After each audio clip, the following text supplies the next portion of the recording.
Now I find it interesting how the government are talking about bringing in another 1.5 million migrants into Australia over the next 5 years. Now, think about that. Over the last couple of decades, people who want to buy a house as an investment property have been able to just claim all of their expenses against this investment property, and it's called negative gearing, and they virtually pay no tax. They can get everything back. Now, they've worked around ways to, go and take a holiday and claim it against their house, claim negative gearing for it, or even to do renovations to their own house. They've all backed themselves into a corner because there was a craze. They went crazy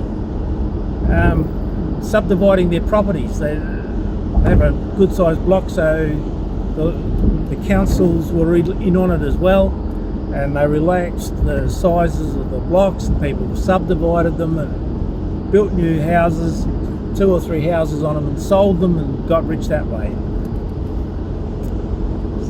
Now, the government are creating a housing crisis, and they're actually calling it a rental crisis, housing crisis, cost of living crisis. The government have created that along with the banks.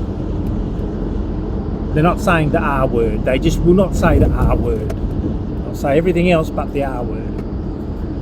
So they've created these things. People have got such small houses. I think under this Agenda 21, you've got a couple of bedrooms. I'm serious. If you've got extra room in your house, you'll be forced to rent it out, to use it as accommodation for someone. I heard about that donkeys years ago.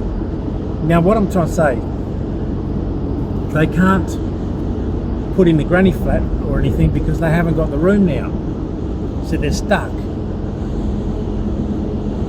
They've all backed themselves into a corner. That's what I'm trying to say, with their negative gearing. And now the government are talking about getting rid of negative gearing, stopping it altogether. They tried it a few years back, the last selection, but it didn't work. But now it's different this time. We've got this Albicelese here now, and I wouldn't be at all surprised if within the year, 12 months or whatever, the negative gearing goes away. People are stuck with this, with all this extra expense now they can't write off, because it's basically been an industry bailout. That's what it's been.